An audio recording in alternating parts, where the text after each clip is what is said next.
Hi everyone, Assalamualaikum. Welcome back to my channel Sharmin Cooking World. I am a regular content creator. I upload video daily on YouTube. Please like, comment, share and subscribe my YouTube channel. Enjoy this video. তো বন্ধুরা আজকে আমি কি recipe করব সেটা আমি আপনাদের সাথে শেয়ার করব। আশা করি রেসিপিটা আপনাদের ভালো লাগবে। প্লিজ কেউ স্কিপ করবেন না, পুরো ভিডিওটা দেখবেন। আর কচু শাক এমনিতেও উপকারী একটা জিনিস, তো আপনারা বেশি বেশি হচ্ছে কচু শাক খাবেন, বাচ্চাদেরকেও খাওয়াবেন। তো আমার বাসায় তো কচু শাক প্রায় সময়ই রান্না করা হয়, কচুর ফুল, কচুর লতি। তো চলুন শুরু করা যাক। তো আমি এদিকে চুলায় একটা ফ্রাই প্যান বসিয়ে দিলাম, এখানে অল্প একটু পানি দিয়ে দিলাম। আমি এখন ঢাকনাটা দিয়ে দিব।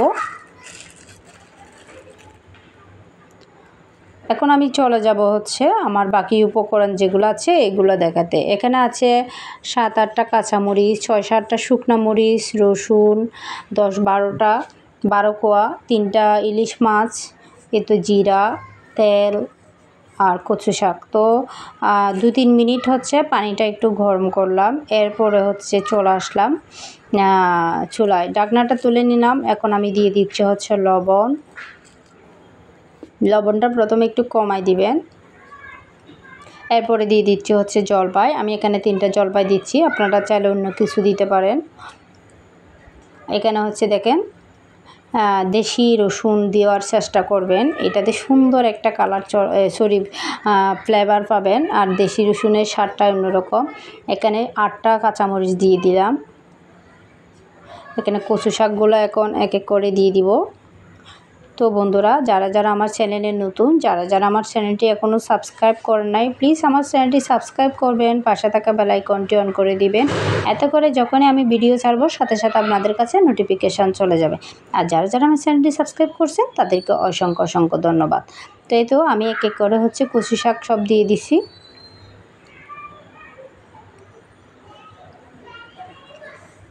এখন আমি দিয়ে দিব হচ্ছে ইলিশ মাছের মাথাগুলো। এক এক করে ইলিশ মাছের মাথাগুলো দিয়ে দিচ্ছি। 3টা ইলিশ মাছের মাথা দিলাম। ঢাকনাটা দিয়ে দিব। আর আমি আরেক চুলায় হচ্ছে 6-7টা শুকনা মরিচ আর অল্প একটু জিরা, এগুলাকে হচ্ছে আমি টালবো।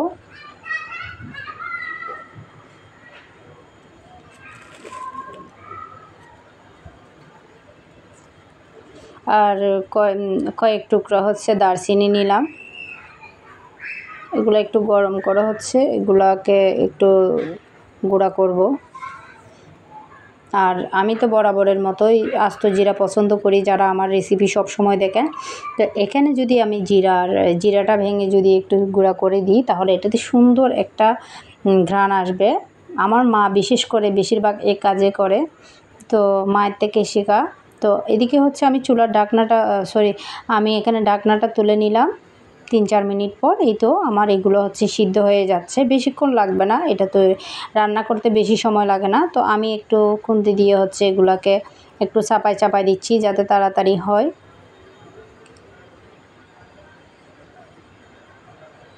বাচ্চাদেরকে বেশি বেশি কচু শাক খাওয়াবেন, এটা খুবই উপকারী। এই তো এগুলো একদম পানিগুলো কমে যাচ্ছে। তো বন্ধুরা আমার একটা রান্নার পেজ আছে, আপনারা চাইলে একটু ঘুরে আসতে পারেন। ঢাকনাটা দিয়ে দিলাম। তাই তো আমি আবার হচ্ছে 3-4 মিনিট পর ঢাকনাটা তুলে নিলাম, এটা আরও কমে গেছে। এই যে দেখেন আমি এক এক করে হচ্ছে এগুলাকে অনবরত নাড়তে আছি আর মাছের মাথাগুলোকে হচ্ছে ভেঙে দিচ্ছি।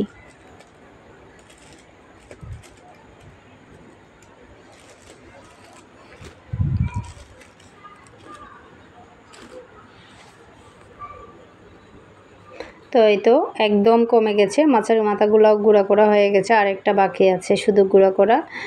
তো আমি খুব নাড়াচাড়া করতেছি। এই তো এখানে আছে হচ্ছে জলপাই, এগুলো আর একটু সিদ্ধ হতে হবে। সিদ্ধ হয়ে গেছে, তারপরেও আমি এগুলাকে একটু হাতে চাপা দিয়ে এগুলাকে করতেছি। দেখেন কচু শাকগুলো অল্প একটু হয়ে গেছে, আমি হচ্ছে একটা চাকুনি নিয়ে পানিগুলো ফেলে দিচ্ছি। তো এই তো এখানে তারপরে এই তো একটু পানি আছে, এগুলো হচ্ছে কমে গেছে, পানিগুলো টেনে যাবে। তো আমি এখন চলে যাব হচ্ছে আমার বাকি উপকরণ যেগুলো আছে এগুলা তৈরি করা, এগুলো আরও কমে যাবে। এগুলো যখন পানিগুলো টেনে যাবে এগুলো আরও কমে যাবে। বন্ধুরা কে কোন জেলা থেকে বসে আমার ভিডিওটা দেখেন অবশ্যই কমেন্ট করে জানাবেন। আর এদিকে আমি নিয়ে নিলাম হচ্ছে শুকনা মরিচের গুঁড়া আর জিরার গুঁড়া মশলা। আর হচ্ছে আমি এগুলাকে একটা ঘুটুনি দিয়ে গুটে ফেলতেছি। শাকগুলা দেখেন অল্প একটু হয়ে গেছে, দেখতে পাচ্ছেন।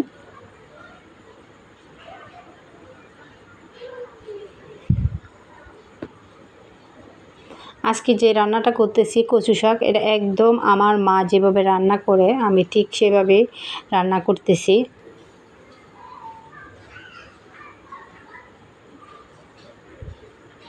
এই যে দেখতে পাচ্ছেন ডাল ঘুটুনি দিয়ে আমি একদম গুঁড়ো করে ফেলছি।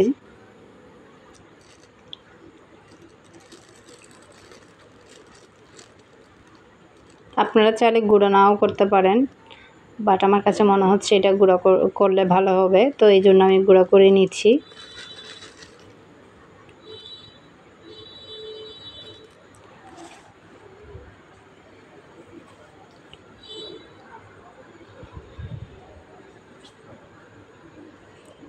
এই তো সবগুলো হচ্ছে একদম গুঁড়া করা শেষ পর্যায়ে।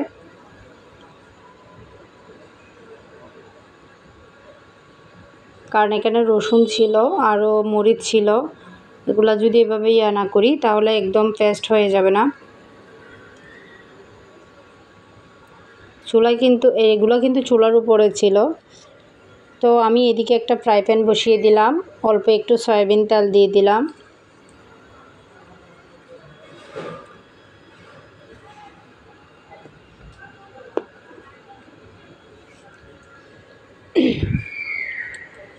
এখন আমি কিছু রসুন পেস্ট আর হচ্ছে মরিচ এগুলা দিয়ে দিচ্ছি। এগুলো দেওয়াতেই সুন্দর একটা ফ্লেভার পাচ্ছি। দেওয়া মানে আপনার রসুন এগুলাকে যখন আপনি একটু বাটা করবেন বা ইয়া করবেন, যখন চুলায় দিবেন এটার ফ্লেভারটা আমার কাছে খুব ভালোই লাগে। এগুলাকে আমি একটু নাড়াচাড়া করে দিচ্ছি।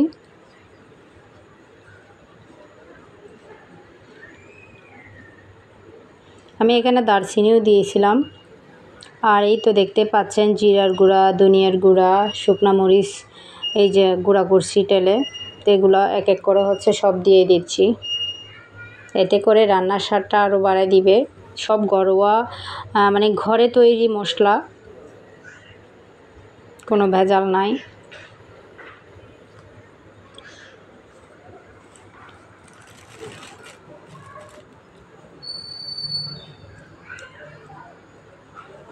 আমি এখন কচু শাকগুলো দিয়ে দিব।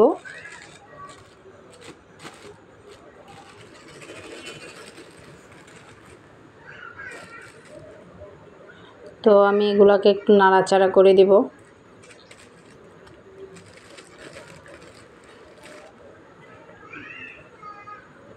এগুলোকে উল্টাই দিতে হবে যদি আবার নিচে লেগে যায়।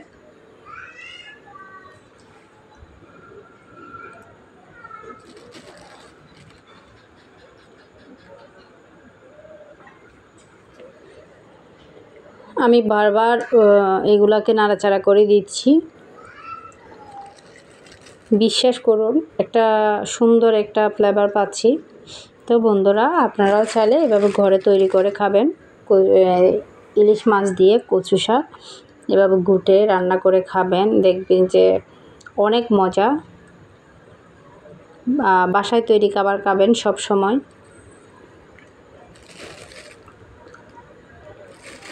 তো এই তো এগুলোকে আমি বারবার উল্টাপাল্টা করে দিচ্ছি। তো বন্ধুরা আমার রেসিপি আপনাদের কেমন লাগলো অবশ্যই কমেন্ট করে জানাবেন। যদি আমার রেসিপি আপনাদের এইটুকু ভালো লাগে প্লিজ একটা লাইক, একটা কমেন্ট, আর যদি বেশি ভালো লাগে শেয়ার করে দিতে পারেন।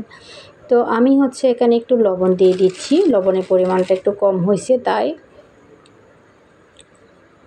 অনেক কষ্ট করে একটা কন্টেন্ট তৈরি করি, বিশ্বাস করুন আপনাদের জন্য।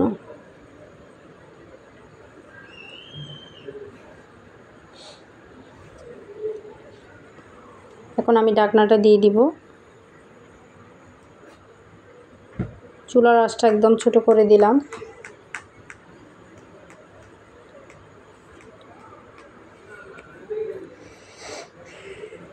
তো 2 মিনিট পর আমি ঢাকনাটা তুলে নিব। এই তো এগুলাকে আমি একটু নাড়াচাড়া করে দিচ্ছি।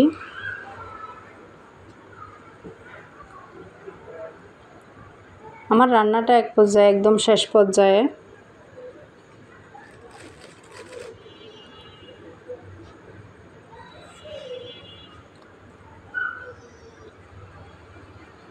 এগুলাকে আমি আবার নাড়াচাড়া করে দিচ্ছি।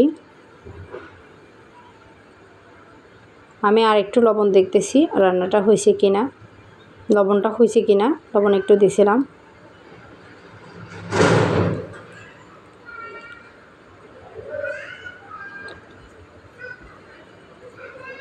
বা ঢাকনাটা দিয়ে দিলাম। তো ফাইনালি হয়ে গেল আমার আজকের রেসিপি।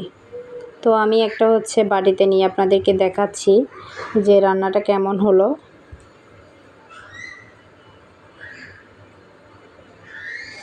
গরম গরম ধোয়া ওঠা আপনি ভাতের সাথে যখন খাবেন তখন আপনার আর কিচ্ছু লাগবে না, মাছ মাংসকেও হার মানাবে। আর এই তো বন্ধুরা, আমার রেসিপিটা কেমন হলো প্লিজ একটু কমেন্ট করে জানায়েন। আর এই তো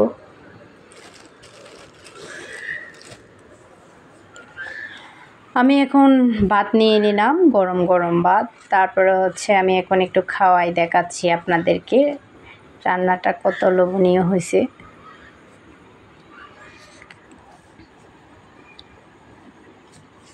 ভাতও গরম ছিল আর কচু শাকও গরম ছিল।